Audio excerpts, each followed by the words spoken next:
If you're somewhat familiar with fandom culture in general, you already know what shipping is. It's something that has existed for the longest time and that is present in music, movies, TV series and even books. It's basically just rooting for two people to be together because you love their relationship. Whether they are actually together or you wish they were, it can overall seem pretty harmless, because it technically is, but more often than not, people just take it too far and K-pop stans are no exception. There are different types of shipping. Let's see which ones.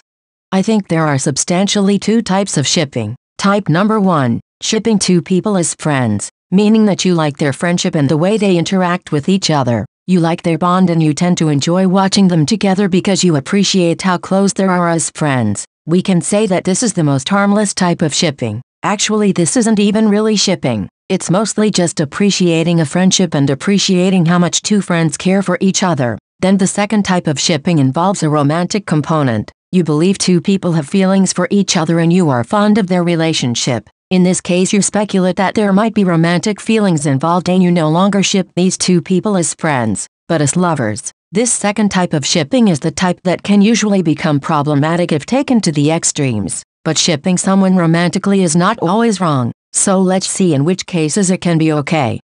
Let's say you are a stan of a group, and this group has two members whose relationship you are really invested in. As time goes by, you start thinking that there might be something more between them other than just friendship. Maybe it's because of some moments they shared or some things they said that made you think there could be something going on. At this point you start shipping them romantically and you either think they are dating or maybe that they simply have feelings for one another even if nothing else has really happened. I personally think that if you simply support their hypothetical relationship, then that's not really that big of a problem. At the end of the day, you are just fueling what's most likely just a fantasy, something that you wish was real and you think might be. And as long as you don't claim to know the truth and you don't start forcing people to believe in what you believe, then I don't think this is harmful. Maybe delusional, but not harmful.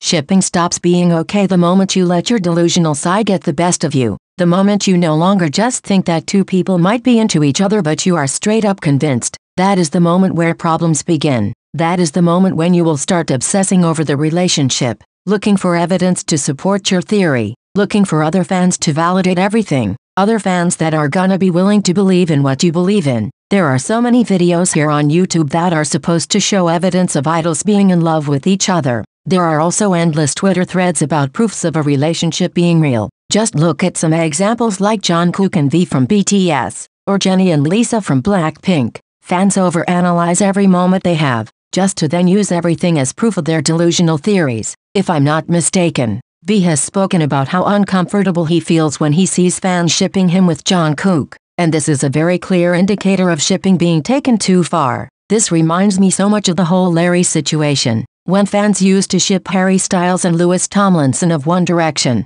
literally ruining their friendship and also causing a divide in the fandom. Hopefully no K-pop ship will reach the level that the Larry ship reached, reaching the point of having stans harassing someone's partner because they are supposedly interfering with the ship. Hopefully no idol will drift apart from their friends because of insane shippers either.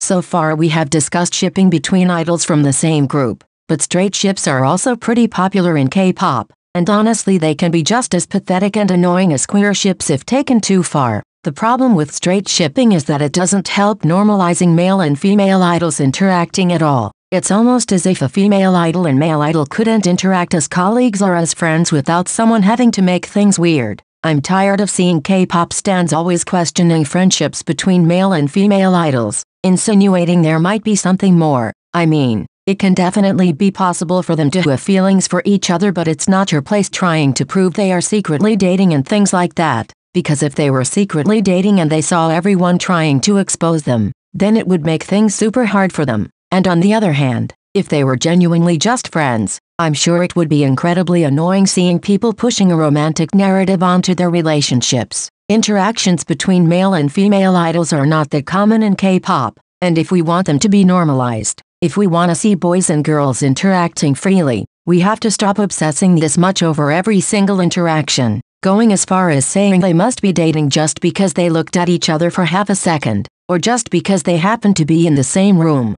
But now let's talk more specifically about queer shipping. Queer shipping is obviously connected to speculating on idols' sexualities, which is another touchy subject. In my opinion, you're free to think whatever you want about an idol. If you think they are queer, then I don't care. It's not a crime thinking someone might be LGBT, but obviously crazy shippers feel the need to prove an idol is not straight in order to validate their speculations, and this is when it becomes a problem. There must be a lot of LGBT idols out there, living in a country that is far from LGBT-friendly and working in an industry that forces them to be under the spotlight 24/7, being scrutinized for everything. These idols are for sure gonna be very self-conscious and will try to hide their same-sex attraction, or at least they will try to make it seem as if they were only joking around and there was nothing serious about it. Shippers who overanalyze every interaction they have with their group mates are only gonna put these idols in a much more difficult situation, because they will literally look for evidence of that idol being queer in order to prove their point. Not to mention some of these LGBT idols might actually have crushes on their group mates.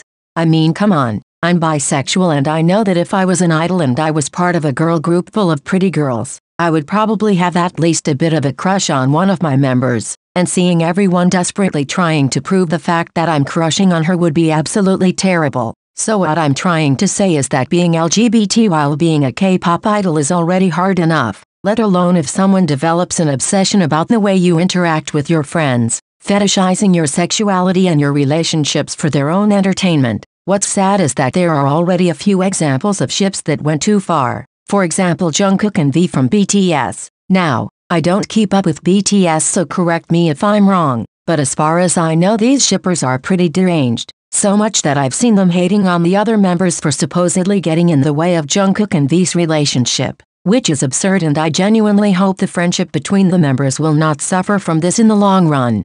But we cannot talk about shipping without also talking about fan service. It's no secret that K-pop companies would do everything they can to sell, including selling a fantasy to the fans, and in this case that fantasy is ships. Companies know which pairings are popular with the fans, and I'm pretty sure they tell the idols to keep on being affectionate with each other, even going over the top just to make the fans happy. A lot of moments are definitely scripted, and even if the friendship between the idols is 100% genuine, the company still finds a way to capitalize on it, and it surely works. It's so easy for people to fall for these things and companies know it, and obviously the more a company pushes a ship, the harder it is for shippers to stop. Fan service is pretty similar to queer baiting. They work the same way, and people always believe everything. Since it's not always easy understanding when something is fan service or whether a certain ship is pretty genuine or feels a bit forced, stans should always know when to stop. They should always know that at the end of the day, we don't know our idols for real, because K-pop is kinda like a movie and idols are the actors playing a role.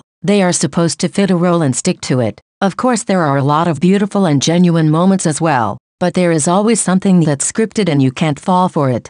Ultimately, I think that the world of K-pop shipping is very complicated and sometimes messy, and as stans we should try to be somewhat logical when it comes to it. Believing everything and becoming invasive is not the way to go about it. Harassing people because they are getting in the way of your ship is not the way to go about it either. You are entitled to your own opinion, and if you think two idols are in a relationship, then it's okay. Think whatever you want. But please, let's try not to cross the line, and let's try to always have some common sense even if everybody around us seems to not have it. I'm personally part of fandoms where there actually aren't serious shipping problems, but I know many other fandoms have to deal with crazy people all the time. So if you're part of one of those fandoms, feel free to share your experience in the comment section and tell me your opinion. With that being said, thanks for watching till the end. See you in the next video.